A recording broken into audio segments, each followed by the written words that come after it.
Lateef Adédìméjì lórúkọ mi, ẹ̀yin èèyàn mi nílé lóko lájò, ìròyìn ayọ̀ ni mo mú wá fún yín, ṣé mo bó ṣe ń lọ.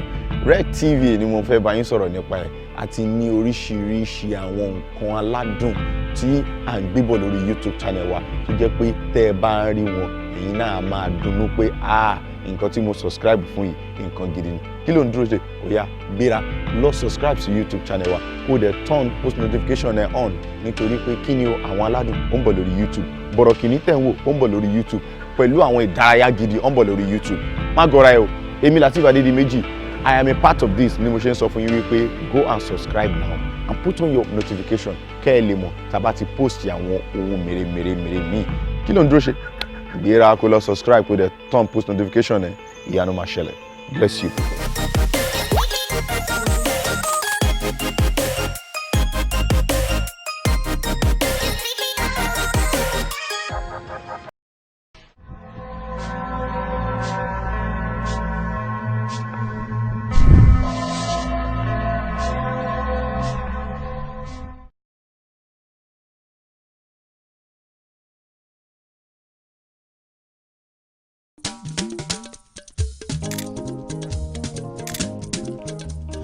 Àwọn aládùn rẹ̀ o kílẹ̀ ti wí. Àwọn aládùn ilé olóyin mọ́mọ́ ilé tó gbayì tó tún rẹwà bàbá màmá bébí bọ̀bọ̀ ṣẹ́ṣẹ́ṣẹ́ṣẹ́ bò ẹ dákun ẹ fi kalẹ̀ sí àwọn aládùn rẹ̀ o.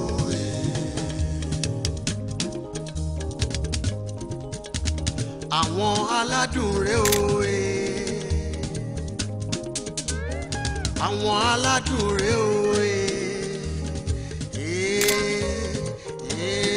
àwọn aládùn kájọ máa ṣeré o ṣẹ́ṣkẹ́ṣkẹ́ àwọn aládùn rẹ̀ o.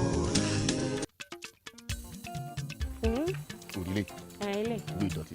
ó dọ̀tí jù. Wọn ò gbégi wọn, wọn ò lè lówó lọ́wọ́. ìyẹn pọ́n wọlé tí wọ́n bá ti gégi wọn ràn tó ń lówó lọ. orí yẹn sọ òótọ́ ló sọ òní bó ṣe rí. àgbọ̀dọ̀ pawó tọ́kí ó ti wà lọ́kàn mi tipẹ́tipẹ́ àfi ká ṣe é lálẹ́ àgbọ̀dọ̀ jẹ. Àfẹ́rùsì àbẹ̀. pẹ̀tẹ̀. Ó dà á ṣe bẹ́ẹ̀ náà. Wòlé. Ìtò wà lọ́kàn. Ṣé fine? Bẹ́ẹ̀ni, ó ń bẹ̀rẹ̀. Mo wúlò dáadáa. Shall we? After you, boy, ọ̀gá. Káàní ẹ mò ń bọ̀ o. Tọmọdé tàgbà ilé àwọn aládùn ló fẹ́ wò àwẹ̀ má jẹ́ kán sọ fún ẹ ìròyìn ìta kò júbà. Ẹ káàbọ̀. Yes, thank you, my dear. Bàbá ń bẹ níbẹ̀ bàbá tí ò bá gbẹ̀rẹ̀ màmá náà ò gbẹ̀yìn màmá kò fòṣì. Ọlọ́wọ́ ṣíbí ṣọkọ yọkọ̀tọ̀.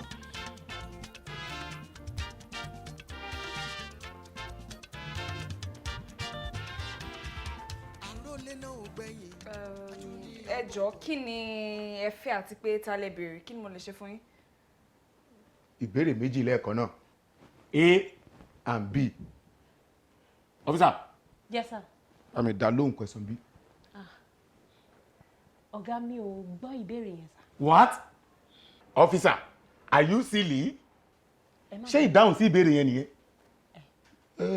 Àbọ̀ wá bá lọ̀rọ̀ ẹ̀, mo pàlù fún ẹ. Anyways, to answer and juxtapose your inquisitiveness, Bẹ́ẹ̀ni. màá dá ẹ lóhùn látòrí question B. Yes. Àwa ni òṣìṣẹ́ local government. Àwa ni sanitation agency. Wòléwòlé. My name is Inspector Adio Ọ̀jọ́kọ̀tàgbà má ṣe ránṣẹ́ alágbára ọkùnrin tí fọmọdódó retí. Okay. And she is. Officer Sidikatu Akanmu, but you can call me CD No Scandal. Okay, kí ni mo lè ṣe fún yín? Well, àwa yẹ àyíká ilé yìí wò ni. Bẹ́ẹ̀ni. A ti yẹ gbogbo àwọn ibi tó kù wò. Òótọ́ lẹ sọ. A dẹ̀ rí pé wọ́n dọ̀tí. Very dirty. Okay. Ẹ jẹ́ kí n mú yín lọ sí compound wa. It's very clean. Ẹ jẹ́ kí n mú yín lọ. Really? Are you sure? Mo sure gan. Compound wa clean gan. Excuse me. Search warrant yín gan. CD.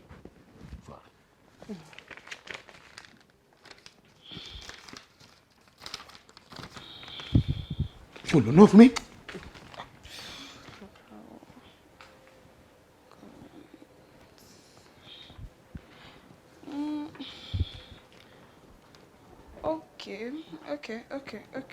Okay then.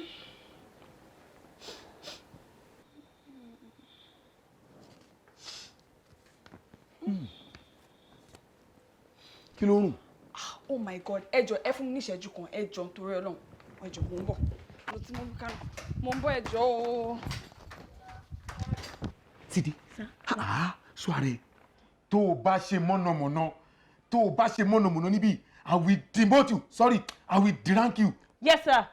I stand to obey your constituted authority, sir. Ó jẹ̀bi. Ẹ jọ̀ọ́ ẹ má bínú. Dodo tí mo gbé sí orí iná ló ti jóná, ẹ má bínú ẹ jọ̀ọ́. Offense number 1. Sir? I said offense number 1. Ẹ jọ̀ọ́ mi ò understand kí ló ṣẹlẹ̀. Báwo ló ṣe máa allow kí dòdò jóná tí òun ẹ̀ wá gba gbogbo ilé kan báyìí? Àbí? Ṣé o mọ̀ pé dòdò tó bá ti jóná jù ẹni tó bá ní asthma ó lè gbabẹ̀ lọ sọ́run àpáàdì? Officer. Yes, sir. Irú offense wo nìyẹn? Air pollution ló máa ń pe offense yẹn ọ̀gá mi. Good. Air pollution punishable under the law section mi ò rántí bọ̀ ó wà ń bẹ̀.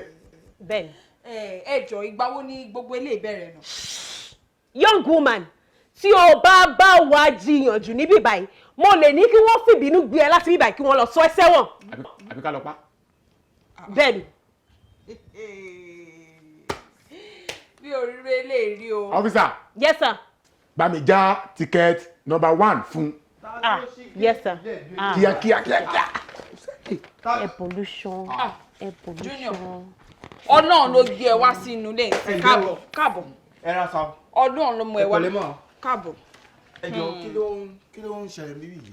Ó ṣe o. Jọ àwọn pípù yìí ni wọ́n kọ̀ wọlé wọn láwọn sanitary local government something. I don't even know. Excuse me. Ṣé àwa tá a wá láti ilé iṣẹ́ wọléwọlé àwa ló ń pè ní àwọn pípù yìí? Okay.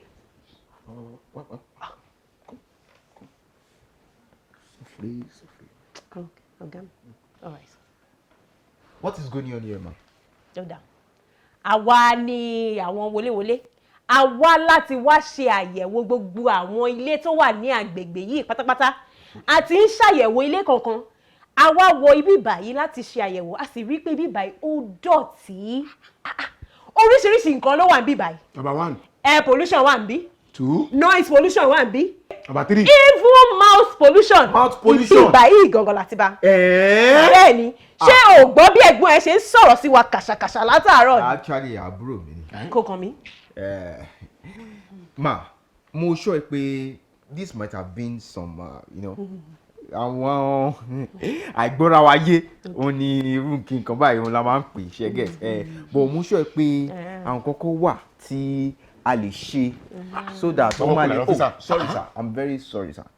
Yẹ̀rí àwọn kọ́kọ́ wà tó pé tábàjọ sọ ó yẹ kí òjò yí wa ni ṣẹ́gẹ̀. But nǹkan kan wà tí mo lè ṣe tí ẹ fi máa ṣẹ́gẹ̀ ó ṣó ọ̀rọ̀ mi yé yín báyìí as in tí ẹ bá fẹ́ gbọ́ mi yé. Wait right there. What? Àbẹ̀tẹ́lẹ̀.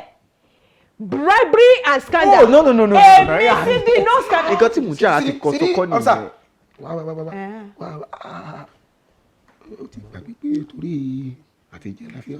Wọ́n lọ sí fẹ́ sọ̀bẹ̀ lálẹ́. Ibo lọ bẹ̀yẹ tí máa jáde.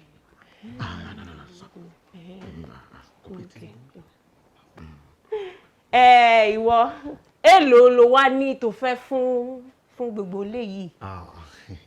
Ẹ má fi ojú ọmọ kékeré wò mí ṣẹ́gẹ̀ ṣe rí bí mi ṣe wáyé mi ò kí ń ṣe àwọn tí wọ́n lè wá ti yé wà yẹn but we can also try and work some things out ṣẹ́gẹ̀ ẹ kò wọ́n wá ṣí báyẹn ṣe tí ẹ kò gbà ẹ fi mú ikú wọn sọ.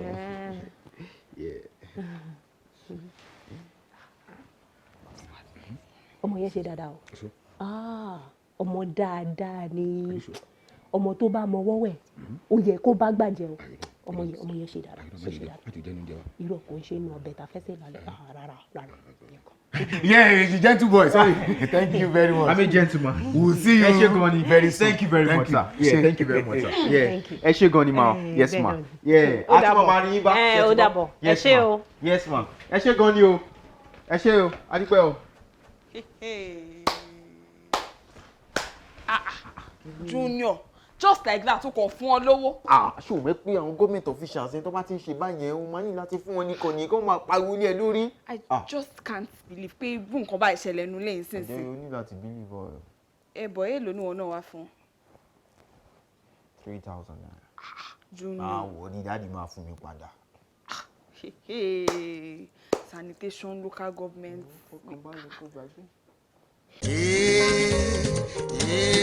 Àwọn aládùn kájọ máa ṣeré o. Ṣẹ́ṣkẹ́ṣkẹ́ àwọn aládùn rẹ o. Ẹnì ṣe rí mi wọlé mo ti ń gbọ́ offence number 2, offence number 3 níṣẹ́ ni wọ́n ṣá harass Jùmọ̀kẹ́ lọ́wọ́. Junior, I am not refunding a penny. Dáàdi kí ló dé náà kí mo ṣe. Ẹ ṣé mo rán lówó kó sanwó ọmọgọ̀ ni owó ọmọgọ̀ ló san yẹn náà. Àbí wọ́n kì í gbọ́ street language ẹni àwọn ẹgbẹ́ wọn sọ pé èèyàn sanwó ọmọgọ̀. Ìwọ mi ìsínlé o ti ń gapá o fìpò náwó lápò nìyẹn wọ́n sanwó in my absence o ń bribe kí ló tẹ̀ sanwó o ń bribe appalling. Dáàdi wa ní pé èmi gọ̀ nìyà àbí. Èmi ní ògọ̀ owó ọmọgọ̀ mo gbé bọ̀ tó dẹ̀ tí fẹ́ ní súra ẹ̀ sọ́gbó ògọ̀ náà ni èèwò ṣáàgbọ́ kí láti sọ pé ògọ̀. Mo dáàdi àwọn pípín yẹn wọ̀ fẹ́ lọ kí n tó dé o. Ìgbà tí mo fún ọ lówó yẹn tó lọ o lọ́nà nípa máa já tíkẹ́ẹ̀tì fún wa mi ò dẹ̀ understand tíkẹ́ẹ̀tì yẹn lọ́ṣà ń pè lẹ̀. Tickets, what kind of ticket is that? Ẹ̀yin náà sọ bẹ́ẹ̀ náà ní ticket offence ticket àbí nǹkan kan á jẹ́ tó tẹ̀ ẹ́ mi.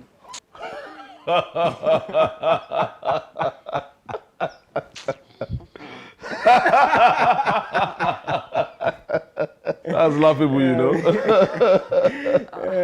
Oh my. Junior, Sir. o ti sanwó ọmọgọ̀ nìyẹn. That was a wasteful venture.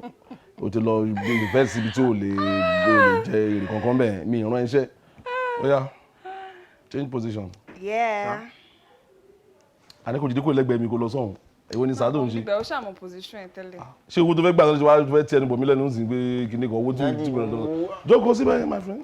Wọ́n lè máa wọ yàrá ẹ lọ. Wọ́n á lè jẹ́ gbé àbúrò ẹ ló tiẹ̀ sàn sí máa tó gbé ó jẹ́ ọmọ kékeré. Ó náà sàn.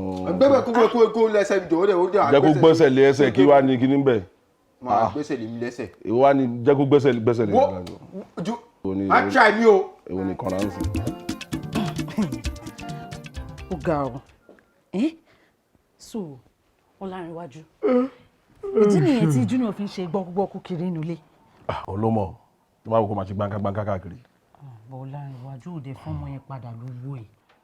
Mo ṣe máa dá padà fún. No, mo ṣe máa dá padà fún. Báwo ló ń ṣe máa lọ bribe in the first place? Ọwọ́ ta ló ti bá? No, I can't just phantom is my own son. ìbọn èmi rò pé gbogbo nǹkan tó ṣe fún àǹfààní gbogbo wa ni. Gbogbo wọn ta ni? Gbogbo wọn ta ni? Jọ sí gbogbo wa jalè ni àgbogbo wa pààyàn. No. Ìwọ dà gbogbo òun understand nǹkan tó ń lọ. That is the exact cankerworm that is eating the fabric of this country. Bribing and corruption. Ọmọ tèmi lọ bribe. Ṣé o bá yẹn lọ́wọ́ mi rí ni? Have you ever seen me bribe?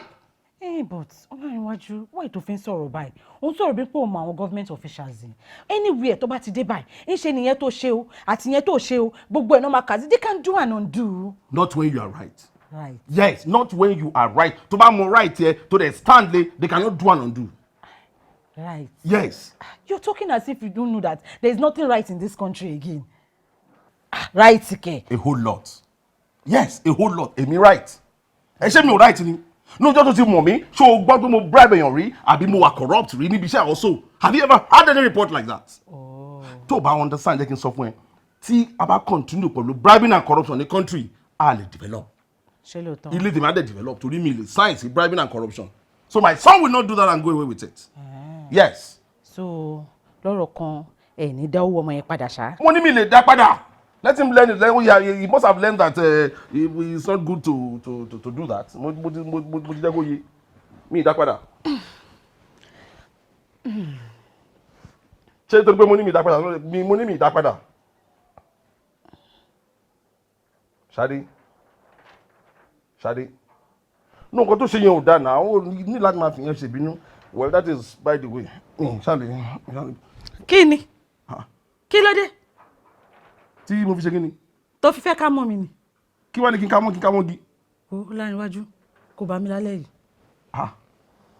máa ṣe yẹn jọ òde nìyẹn jọ nítorí mú ilé fún lówó yẹn bribe ní òta òtẹ́mi nìyẹn bọ̀ ilé mi wà lélẹ̀ yìí kọjú sí mi jọ. kí ni kí ló dé báyìí. nǹkan ló dé o fẹ̀kọ̀ tẹ́lẹ̀ o ti ní pé o fún mi lówó aṣọ tí mo béèrè o tún dé ń sìn o tún ní o ò lè fún junior náà lówó tó béèrè nítorí bribery ò dáa jọ ṣe tiẹ̀ lálẹ́ yìí. obìnrin kí la aṣọ ń sìn ọ́ ti já sórí ọ̀rọ̀ aṣọ tí mo ní kó wọ sínú budget mi sẹ́ẹ̀ budget mi ò lè contain aṣọ yẹn jẹ́ ká fi. ilé náà ò sínú budget tèmi náà lálẹ́ yìí. ọ̀dà má bínú ó máa contain ẹ̀ ó máa wọ̀ lọ́la láàárọ̀ la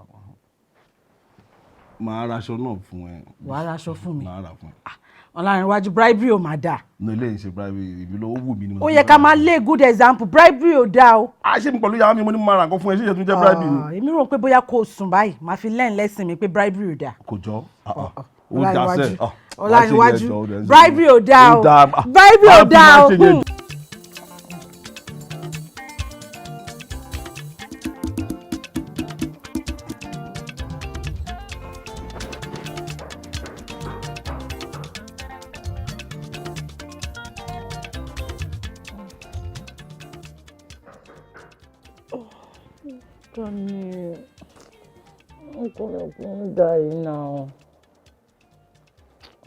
ṣe wọ́n expect àwọn àlejò láàárọ̀ yìí. àlejò bíi ti báwo ní ìṣẹ̀lẹ̀ expect ọ̀dọ̀. ẹ dìde lọ check wọn wá. lóyún kí wọ́n lọ check wọn. ta ni.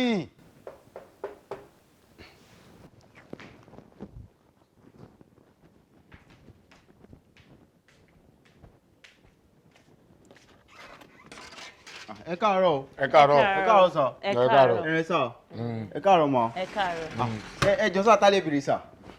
ó ń béèrè. ó bàjẹ́ jù. anyway ibi la ti parí iṣẹ́ wa lánàá. bẹ́ẹ̀ni. so adẹ̀ ní láti wá ní ká wá tún wò ká wá wò bí a ti ṣe gbogbo àwọn tá ní kẹ́ ṣe. bẹ́ẹ̀ni. ok ẹ tiẹ̀ tètè dé sà. torí bẹ́ẹ̀ èdè yìí dáàdì tiẹ̀ tí wọ́n wà around.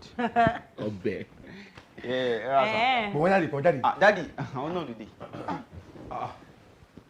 What is happening here? Ẹ káàárọ̀ sà. Ẹ káàárọ̀. Yes sir. Ẹ káàárọ̀. Yes sir. Mo sir. Ẹ jókòó. Ẹ jọ̀ọ́, how may we help? Actually a wá síbí lánàá. bẹ́ẹ̀ni. So a gbọ́ àwọn nǹkan tá a yẹ̀ wò a rí pé bí ìdọ̀tí kò tẹ́ wa lọ́rùn. Àwa wò bí wọ́n ti ṣe amendment àwọn nǹkan tá a ṣe tá a yẹ̀ ṣàṣẹ fún lánàá yẹn. Ẹ dákun. ẹ dákun. Ìyàwó mi lójú ń dùn. bẹ́ẹ̀ni. Ẹ jọ àti ti lọ sọ́fítù. ẹ bá ti débẹ̀. Wọ́n ní ká lọ mú tó. Ẹnì sọ. ẹ sọ ọjọ́ wa ní títí ni mo wà kí wá ní ìdí. Ẹ dákun àríjì ìrànlọ́wọ́ yín ni. bẹ́ẹ̀ni. 20,000 ni. adúsá ní títí bẹ́ẹ̀ ni wọ́n lọ fọ́tò gbá yín lọ́sọ̀ọ́ ìbọn. ẹ dákun ẹ ní fọ́lójú tọmọtọmọ ẹ dákun ẹ ṣàánú wa ẹ jọ̀ọ́ nítorí Ọlọ́run ẹ ṣàánú wa. wọ́n máa ṣàánú yẹn wọ́n á fi mọ́tò gbá yẹn wọ́n sáájú di wàhálà mi sí yàn lọ́rùn. ẹ wo ẹ manage ilé ibẹ̀ yẹn. ẹ ṣé o ẹ ṣé ẹ bàálẹ̀ láyọ̀. All right, that's good. So kí lẹ wá ṣe láàárọ̀ báyìí? Kí lẹ wá? Ẹ̀kọ́ máa ní láti open gbogbo àwọn yàrá tó wà níbí ká yẹ̀ wọ́n wò ká wo what is what. Àbí? bẹ́ẹ̀ náà ni kò jù Ṣé bẹ́ẹ̀ kò jù bẹ́ẹ̀ lọ? kò jù bẹ́ẹ̀ lọ a kàn ní àwọn ìbéèrè kọ̀ọ̀kan tí ẹ máa nílò láti dáhùn. ẹ jọ̀ọ́ bọ̀ tìgbà tẹ wá síbí báyìí lánàá ẹ béèrè question kankan náà. arábìnrin lóòótọ́ la béèrè àwọn ọ̀rọ̀ yẹn lánàá nítorí pé first round of check nìyẹn ẹlẹ́ẹ̀kejì tá a padà wáyé òun la máa wá béèrè àwọn ọ̀rọ̀ nítorí pé it is protocol. And protocol must be duly observed. Okay, fine. So kí ni protocol nsìn àbí kí ni nǹkan tó fẹ́ bẹ̀rẹ̀? ẹ jọ̀ọ́ ǹjẹ́ ní ilé ìyàgbẹ́ nínú ilé. Ṣé fẹ́ nu wa ni? kò yí mi sí. ṣé fi sọ fún mi pé bí ilé ìṣe tóbi tó a ní ní toilet ni. a lè sọ ẹ lè máa sọ gba fẹ́ǹsì.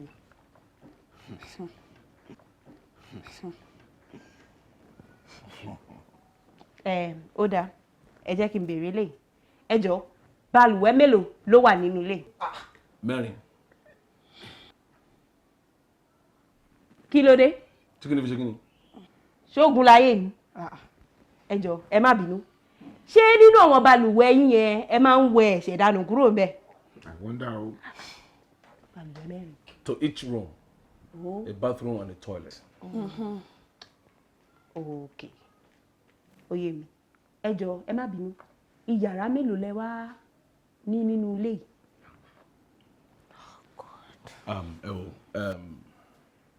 Officers, excuse me, when you like to ease around. In the meantime, sweetheart, bá mi serve mo jẹ cornflakes mo mo dẹ̀ jẹ tea, mo dẹ̀ jẹ ogi mo fẹ́ kó fún wọn. Le bá mi kó fún wọn. Ẹ jọ̀ọ́ ẹ má pẹ́ o. Torí pé a sì fẹ́ yẹ àwọn ilé méjì ìgbẹ́ta wò ládùúgbò ìka tó lọ. Ìyàwó ṣe wá ń tẹ̀lé ṣé wọ́n jọ fún wa. Ṣé ó ní méjì lẹ́fẹ́ lọ ṣe ni? Young lady kọfí tó fẹ́ pò yẹn jọ bá wa fi ṣúgà sí i dáadáa o ṣe. Akọ̀jẹ̀dí ni ó pa ọ́. Ṣúgà gbọ́dọ̀ wà nù kọfí ìmọ̀ ń korò lẹ́ẹ̀kankan. Àwọn aládùn kájọ máa ṣeré o. Sẹ́sikẹ́sikẹ́ àwọn aládùn rẹ o. Yes, my brother, you are not as surprised as I am. Right now, ó yà mí náà lẹ́nu. Right here, now. Okay, o ṣe èèyàn mi. Má pẹ́ jọ, ẹ má pẹ́. Thank you. Kí ló sọ?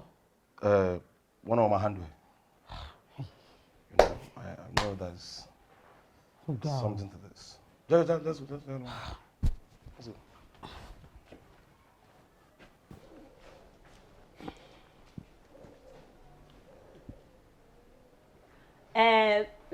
Young lady, jọ ṣé ẹ ní bread nínú ilé yìí? Kí ló dé? Tí mo fi béèrè. Ṣé bread ti wà lára nǹkan tẹ́yìn inspect nsìn àbí gọ́ọ̀mẹ̀ntì náà ti ban bread? Young boy, sọ ara ẹ gidi. Àbí ọmọ yìí Àìtẹ́bẹ̀ máa charge fún assault. Kí ni nǹkan tó ń sọ? Junior, calm down. Ẹ má bínú ẹ jọ̀ọ́, officers. Ẹ má bínú. Better. Ìwọ sọ̀rọ̀ bí responsible citizen ní tiẹ̀. Ó jà wọ́n kan. Officers, ẹ má bínú ṣé pé mo delay yín. Rárá sà. Oh, that's beautiful. Wọ́n ti serve yín ní. Bẹ́ẹ̀ni. Àbí kó bá yín ṣàmàlà tó gbóná fẹ́fẹ́. Jájà ni wọ́n tẹ̀ tún ti béèrè bread. Fi wọ́n lẹ̀ bread. Àti wọ́n ṣe kọ́ ra bread nsìn. Mo ti wọ́n rẹ̀ lọ́kàn. Ṣé àmàlà ńkọ́? Àmàlà ti gbóná jù ẹnu ṣe là wà. Tẹ́ bá ṣe tán màá ṣe mú yín àyíká premises yẹn pẹ́. Àwọn ní bread náà ló máa dé yẹn. Junior. Mo ní bread ti dé. Bá mi check àwọn tó wà ń tara kan ní bread yẹn ni. Mo tẹ̀ ṣe ń mú ìhùn bread. Ẹ̀dùn wọn ṣó ní bread. Àwọn kọ́ àwọn ní bread náà ni. Good morning, gentlemen. Good morning, detectives. Good morning. Ẹ pẹ̀lẹ́. Detective ẹ káàárọ̀. Ẹ ṣeun gan, a ti fẹ́ máa lọ. Ẹ lè lọ. Ẹ jókòó sẹ́. Ẹ pẹ̀lẹ́.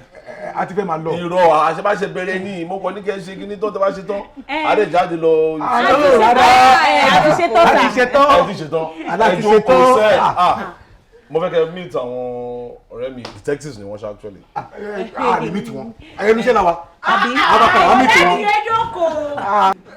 Alibiṣẹ́ ni. Ibiṣẹ́ mu. A sì nílé mẹ́ta tá a fẹ́ yẹ̀ wò. Bẹ́ẹ̀ni, àwọn àyíká yìí a sì nílò láti lọ bẹ̀ káwọ́ òfin. Detectives, tẹ́ bá kọ́ tẹ́ bá ní meet wọn. Detectives. Lè meet wọn. Ẹ wá sẹ́ ẹ wá. Ṣé bí kẹ́kọ̀ọ́ meet wọn lásán ni? Detective gentlemen, meet my our sanitary officers. Meet one. You cannot meet me. For what?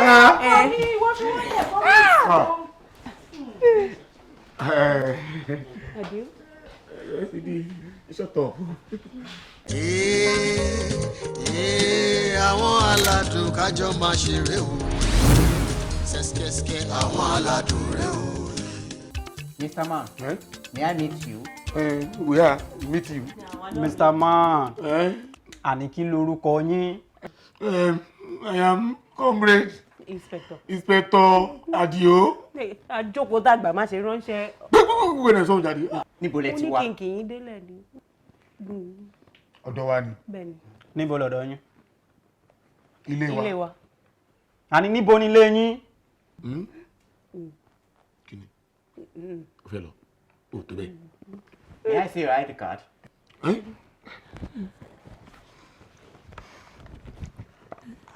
Gbàgbé ìsọ̀rọ̀ ìyá lámàlà. Irọ́ o, tí kìí ṣe inú wọ́dúróbù la fi lẹ̀ sí. Ìyá lámàlà. You are hereby under arrest. permission to fall out. Fall out kí ni jáde kí ni àjọwà àjọgbó tọ́kì tó tóbi jù wọ́n ló jẹ́ ó ti gbàgbé ni gbàgbé wà. Officer ẹ jẹ́ rí yín ta. No, Mr. Man.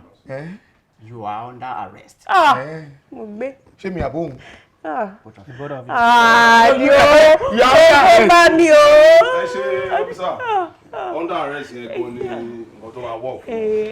Ẹ̀rù wàá fi yín lọ lẹ́kọ̀ọ́ yẹn ní kẹ̀kọ́ wọn bá ti yín lọ.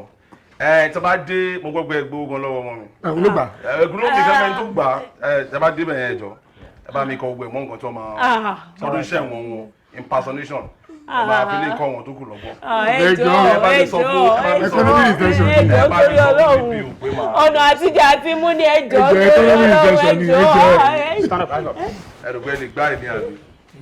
Ó ní oníṣòwò. Ìjọba jẹ́ ìméjèèjì náà. Àní ó ní oníṣòwò. Ẹ ń súnra ẹ̀ lórí ìfẹ́ kí wọn. Wọ́n lè kiri àpò ẹ̀wà. Ẹ̀yọ́ ọlọ́mọ ìfẹ́ kí wọn ló.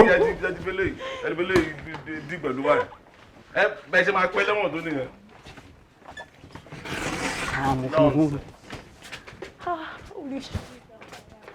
Nonsense.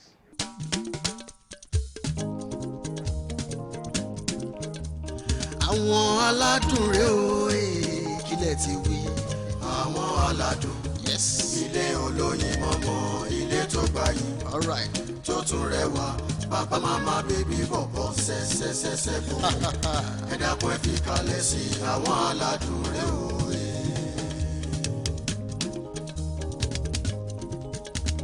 Àwọn aládùn rèé o àwọn aládùn rèé o.